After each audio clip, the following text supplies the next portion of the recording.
Britannia के शमाल के अंदर एक लहर चली हुई है इंतहा पसंद फार राइट जिन्हें कहते हैं बेसिकली। 3 लड़कियों के कत्ल के ऊपर, बच्चियों के कत्ल के ऊपर, नाइफ अटैक के ऊपर उन्होंने आग लगाई हुई है मुसलमान एरियाज में। लिवरपूल, लीड्स, संडरलैंड बॉक्सिंग के अंदर ईमान खलीफ करके एक अल्जेरियन बॉक्सर है। कंट्रोवर्सी शुरू हो गई जो आप भी फॉलो करोगे कि यार ये आदमी है औरत है। प्राइड परेड होने वाली है वैंकूवर के अंदर। ब्रिटानिया में सफेद इंतहा पसंदों और मुसलमानों के दरमियान बड़ी झड़पें। लेट अली शो यू के एक और एपिसोड में आप सबको खुशामदीद। Do like, subscribe and share this content. Britannia के शमाल के अंदर एक लहर चली हुई है इंतहा पसंद फार राइट जिन्हें कहते हैं बेसिकली, जो वाइट नेशनलिस्ट ग्रुप्स हैं जैसे टॉमी रॉबिन्सन के ब्रिटेन फर्स्ट टाइप के ग्रुप्स। वो पिछले कोई चंद दिनों से 3 लड़कियों के कत्ल के ऊपर, बच्चियों के कत्ल के ऊपर, नाइफ अटैक के ऊपर उन्होंने आग लगाई हुई है मुसलमान एरियाज में। लिवरपूल, लीड्स, संडरलैंड, ये वो एरियाज हैं शमाल के अंदर जहाँ पे एक तरीके से इकोनॉमिक थोड़ा डेग्रेडेशन है, माशी सूरत हाल अच्छी नहीं है और बहुत एक इन्फ्लक्स हुआ है माइनॉरिटीज़ का इन एरियाज के अंदर। अब ये 3 लड़कियां जो स्टैबिंग अटैक के अंदर मारी गई थी या मरी थी, इसके अंदर सस्पेक्ट जो उन्होंने अनाउंस किया है वो कार्डिफ वेल्स का एक बंदा है, 17 साल लड़का है जिसको पुलिस ने कहा ये सस्पेक्ट है। उसका नाम है Axel Rudakubana, born in Cardiff Wales. But अब ये जो एंटी इमिग्रेशन और फार राइट के जो मुजाहरे चल रहे हैं, शुरुआत इनकी हुई अफवाहों से, एक ये 3 लड़कियों के कत्ल से, और अब ये आग की तरह फैल गए हैं और इसने बहुत सारे लोगों को, बहुत सारी चीजों को एक्सपोज भी कर दिया है। मसलन फॉर एग्जाम्पल ये एंड्रू टेट की हम बात करते हैं। इन्होंने कुछ अरसे पहले इस्लाम कबूल किया, बड़े फैन फेयर के ऊपर एक प्ले बॉय लाइफ स्टाइल ये गुजार रहे थे। रोमेनिया के अंदर भी इनको पकड़ा गया, चार्जेस कोई नहीं हुई, अंडर एज लड़कियों के साथ टिकटॉक के ऊपर ये सब चीज़ें वाकयात। मगर उन्होंने जब इस्लाम कबूल किया तो एक बड़ा फैन फेयर हुआ कि जी ये भी देखें, एक तरीके से एक लीजन खड़ा हो गया लड़कों का कि जी इंस्पिरेशन मुसलमान लड़के देखना शुरू हो गए। सबसे पहले टारगेट माइनॉरिटीज को इस पूरे वाकये के अंदर एंड्रू टेट के ट्विटर अकाउंट कोबरा टेट ने किया बेसिकली, और उन्होंने एक बड़ी खलीज किस्म की ट्वीट्स की कि जी an average guy in Cardiff, ये वो इस तरीके की, और माइनॉरिटीज के खिलाफ। अब खुद ही एंड्रू टेट साहब अमेरिका, उनके आधे अमेरिकन और ब्रिटिश, वालिद मेरे ख्याल से अमरीकी थे, वालदा जो थी उनकी वो ब्रिटिश थी, वो अमेरिका में थे, यहाँ पे फिर शिफ्ट हुए ब्रिटेन। इधर उन्होंने कार्रवाइयाँ अपनी शुरू की, मॉडलिंग से क्या कहते हैं MMA फाइटिंग से, बहुत बड़ी पर्सनालिटी बन गए और अब ये फार राइट प्रोटेस्ट को फ्यूल कर रहे हैं एक तरीके से। रोमेनिया में बैठ के, जहां भी हैं दुनिया के अंदर, ये बैठ के ये लगे हुए हैं। दूसरी जानिब आपके पास लोग हैं टॉमी रॉबिन्सन जैसे, इवन पियर्स मॉर्गन जैसे लोग जो हैं वो भी बैंड वैगन के ऊपर चढ़े हुए हैं कि यार क्या हो रहा है ये, कि एक कंप्लीट क्लैश हुआ है, तबाही हुई है। अब लंदन तो एक ऑनक्लेव है, वहाँ पे बहुत सारे यानी माइनॉरिटीज़ ही बहुत हैं, ईस्ट एंड भरा हुआ है बांग्लादेशियों के साथ, और बहुत सारे एरियाज हैं। मगर आप अगर नॉर्थ में जाते हैं, थोड़ा लंदन से बाहर जाते हैं, तो ये जो टेंशन थे जो बिल्ड हो रहे हैं, minority influx, radicalisation quote and quote, दोनों तरफ वाइट सुप्रेमेसी, तो अब वो फट के हमारे सामने आ रहे हैं।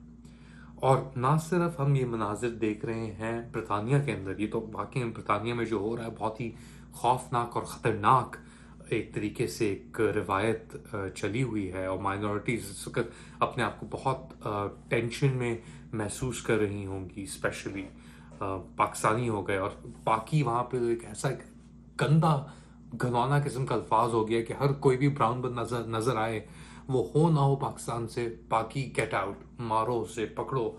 वीडियोस आप देखें, गाड़ियों को रोक रहे हैं, जला रहे हैं, पुलिस के साथ तबाहियां हो रही हैं। तो ये लग नहीं रहा कि ये ब्रिटानिया है ये, मगर पूरी दुनिया के अंदर अगर आग लगी हुई है तो ब्रिटानिया के अंदर भी क्यों ना लगे।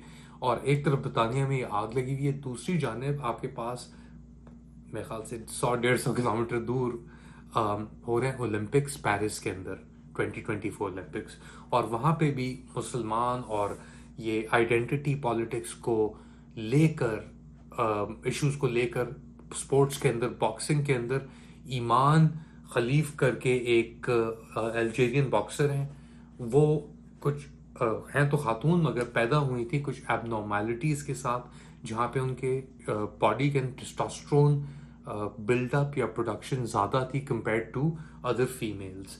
और उनके अंदर एक और एबनॉर्मेलिटी थी कि उनके अंदर आर्ग्यूबली, मेरी इसके अंदर, मैं I am not a biologist या साइंटिस्ट या डॉक्टर, मेडिकल फील्ड से आई थिंक एक ऐसा मौजूद जिसके मैं बात करनी चाहिए, मगर वो कहते हैं कि एक्स और वाई क्रोमोसोम दोनों मौजूद थे जो मर्दों में होते हैं।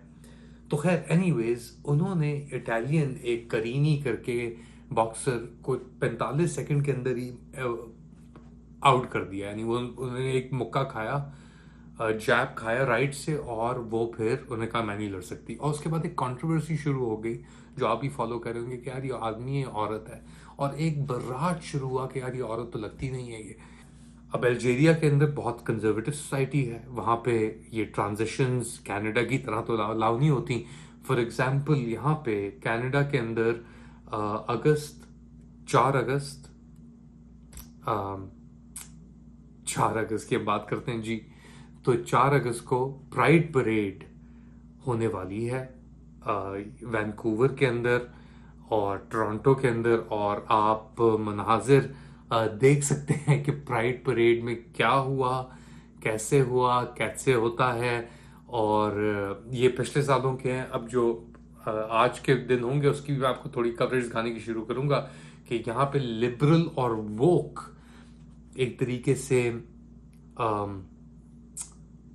एक्सेप्टेबिलिटी, एक्सेप्टेंस, और ना सिर्फ एक्सेप्टेंस, प्रोजेक्शन एक बहुत बड़ी बात बन के रह गई है वैंकूवर में, कनाडा के इन इलाकों में, जहाँ पे एक गढ़ बन गया है ये